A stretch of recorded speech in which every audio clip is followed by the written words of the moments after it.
Hello friends, स्वागत हमारे channel में आप सबका। आज हम लोग पढ़ेंगे छायावाद। छायावाद में हम लोग देखेंगे आज सुमित्रा नंदन पंत जी को। इसके पहले हम लोगों ने जयशंकर प्रसाद जी को और सूर्यकांत त्रिपाठी निराला जी को पढ़ के समाप्त कर लिया है। अगर मेरी वीडियो देखना हो तो आप पिछली क्लास में जाकर देख सकते हैं। उसमें महत्वपूर्ण विशेषताएँ उनके तथ्य सब अच्छे से पढ़ाया गया है। तो इस क्लास को भी आप अंत तक जरूर देखिएगा। तो चलिए बिना देरी किए क्लास को शुरू करते हैं। सुमित्रा नंदन पंत जी को।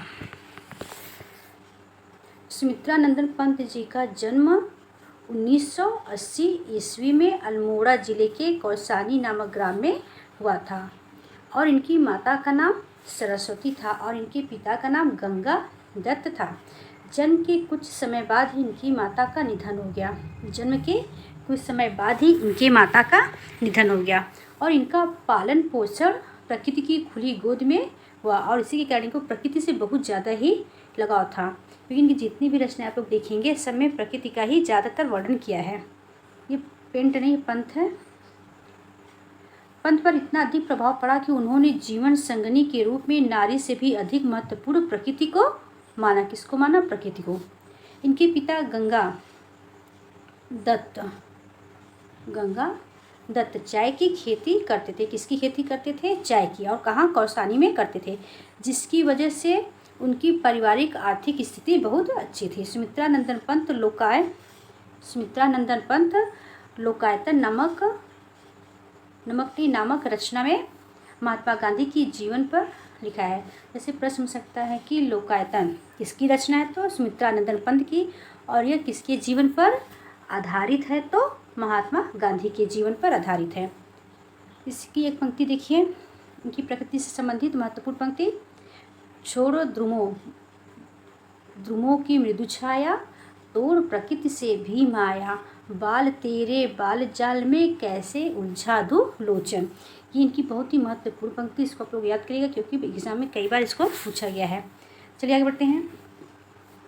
इसमें गांधी जी के अतिरिक्त सभी काल्पनिक है। जो इनकी रचना है लोकायतन, इसमें गांधी जी के अलावा जितने भी पात्र हैं सब काल्पनिक है, लेकिन गांधी जी काल्पनिक नहीं है। पंत जी ने महत्वपूर्ण कविताओं का संकलन चितंबरा शीर्षक से प्रकाशित हुआ है। पंत जी की जो महत्वपूर्ण कविताएं हैं किसमें संकलित है? तो चितंबरा में संकलित है।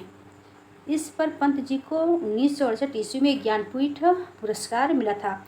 किस रचना पे पंत जी को ज्ञानपीठ पुरस्कार मिला था? तो चितंबरा पे। और कब मिला था? तो 1968 में। अतः इनकी कृति पल्लव बहुत ही महत्वपूर्ण कृति इनकी है कि मोस्ट है। पल्लव की भूमिका, इसको पल्लव की जो भूमिका थी उसको क्या कहा गया था? छायावाद का घोषणा पत्र, और इसे मैनिफेस्टो भी कहा गया था। कई बार एग्जाम में ये पूछा भी गया है कि छायावाद का घोषणा पत्र क्या है और मैनिफेस्टो किसे कहा गया है? तो पल्लव की भूमिका। पंत जी को विद्वानों ने संवेदनशील इंद्रिय दिशा का भी कवि कहा जाता। प्रश्न सकता है कि किसे संवेदनशील इंद्रिय दिशा का कवि कहा गया है? तो किसे? तो पंत जी को। अपनी काव्यकृति बीड़ा, ये क्या लिखा है? बीड़ा। अपनी काव्यकृति बीड़ा को तुतली बोली में एक बालिका को उपहार कहा।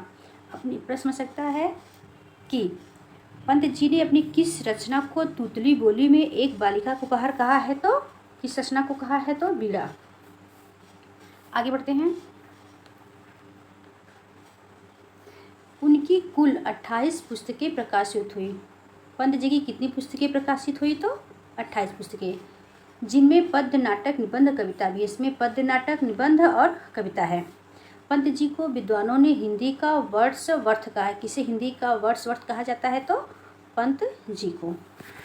किसे कहा गया है? तो हिंदी का वर्ड्सवर्थ पंत जी को, क्योंकि अंग्रेजी कविता में प्रकृति का वर्णन विलियम वर्ड्सवर्थ ने किया था।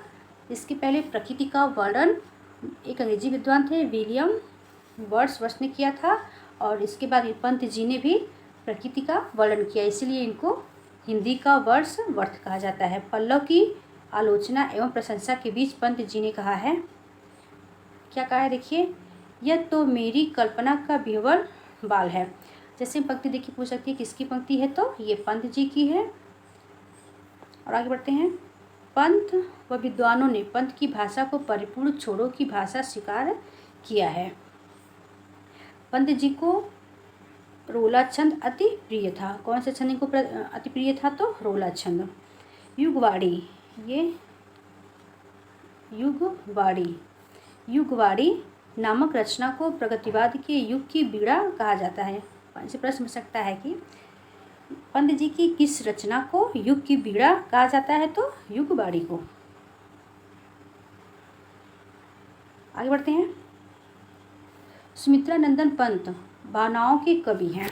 सुमित्रानंदन पंत भावनाओं के कवि हैं। संघर्ष महता उनके काव्य में अभाव पाया जाता है। क्या अभाव पाया जाता है? संघर्ष महता आंसू की पंक्ति में देखने को मिलता है। इनका जो संघर्ष महता का जो अभाव है, इनकी एक रचना है आंसू। आंसू की पंक्ति में देखने को मिलता है। चलिए देखते हैं। तुम्हारे छूने में था प्राण, संग में पावन गंगा स्नान, तुम्हारी ये बाड़ी लिखा हुआ है, बाड़ी में कल्याणी त्रिवेदी की लहरों का ज्ञान। यह प्रश्न समझ सकता है इस पंत जी की किस रचना की पंक्ति है? तो आंसू की। गिरजे का घंटा 1916 ईस्वी में इनकी प्रथम कविता प्रकाशित हुई थी। जैसे प्रश्न समझ सकता है कि गिरजे का घंटा किसकी रचना है? तो सुमित्रानंदन पंत की। और कब प्रकाशित हुई? तो 1916 में। और इनकी सुमित्रानंदन पंत की प्रथम कविता कौन सी है? तो गिरजे का घंटा। अब पंत जी ने प्रगतिशील पत्रिका रूपाभ का संपादन प्रयाग से हुआ था।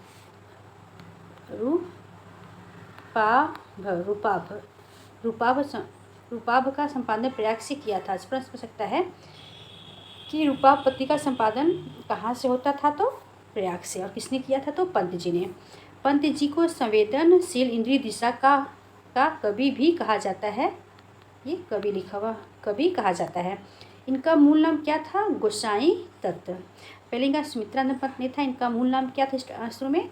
तो गोसाई दत्त था। इनको अभूत विधान कवि भी कहा जाता है। जैसे प्रश्न ये भी बन सकता है कि छायावादी कवि को अभूत विधान कवि कहा जाता है? तो पंत जी को। आगे बढ़ते हैं।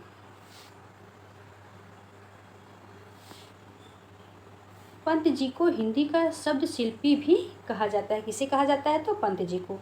छायावाद का विष्णु और प्रकृति का सुकुमार कवि भी पंत जी को कहा जाता है। प्रश्न हो सकता है कि छायावाद का विष्णु किसे कहा गया है और प्रकृति का सुकुमार कवि किसे कहा जाता है? तो सुमित्रानंदन पंत को।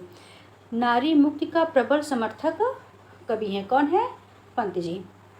नारी मुक्ति का प्रबल समर्थक कवि पंत जी हैं। अब शुक्ल जी क्या कहते हैं सुमित्रानंदन पंत के विषय में?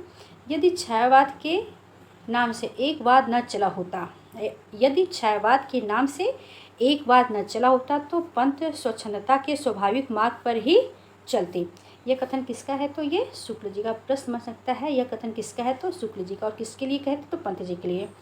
और इंडिया रेडियो के परामर्शक 1950 से 1957 ईस्वी तक ये नियुक्त रहे। कौन? पंत जी। पंत जी की रहस्य भावना स्वाभाविक है। पंत जी की रहस्य भावना कैसी है? स्वाभाविक है, सांप्रदायिक नहीं है। आगे बढ़ते हैं। छायावाद के भीतर माने जाने वाले सभी कवियों में प्रकृति के साथ सीधा प्रेम संबंध पंत जी का ही दिखाई पड़ता है। किसका दिखाई पड़ता है सीधा संबंध प्रकृति से? तो पंत जी का। प्रकृति के अत्यंत रमणीय खंड के बीच उनके हृदय में नया रूप पकड़ा है। आगे बढ़ते हैं।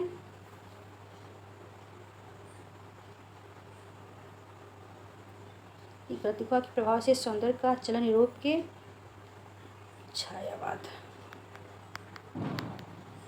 छायावाद के प्रभाव से सौंदर्य का चलन यूरोप के काव्य क्षेत्र के भीतर हुआ। उसका पंत जी पर पूरा प्रभाव दिखाई देता है। अब पंत के संबंध में विद्वानों के मत क्या है? चलिए देखते हैं। पंत के संबंध में विद्वानों के मत। नंद दुलारी वाजपेयी क्या कहते हैं? छायावाद का प्रवर्तक पंत जी ही हो सकते हैं। किसने कहा कि छायावाद का प्रवर्तक पंत जी ही हो सकते हैं? तो नंद दुलारे वाजपेयी ने। आगे बढ़ते हैं। रामचंद्र शुक्ल ने क्या कहा है पंत जी बारे में? प्रकृति के सुकुमार कवि। किसने कहा? तो शुक्ल जी ने। कृष्णदेव झाड़ी, इन्होंने क्या कहा पंत जी को? छायावाद का विष्णु कहा है। रामचंद्र शुक्ल ने क्या कहा है? छायावाद का प्रतिनिधि कवि। किसने कहा? तो शुक्ल जी ने। पंत जी के काव्य को विद्वानों ने 4 चरणों में मानते हैं।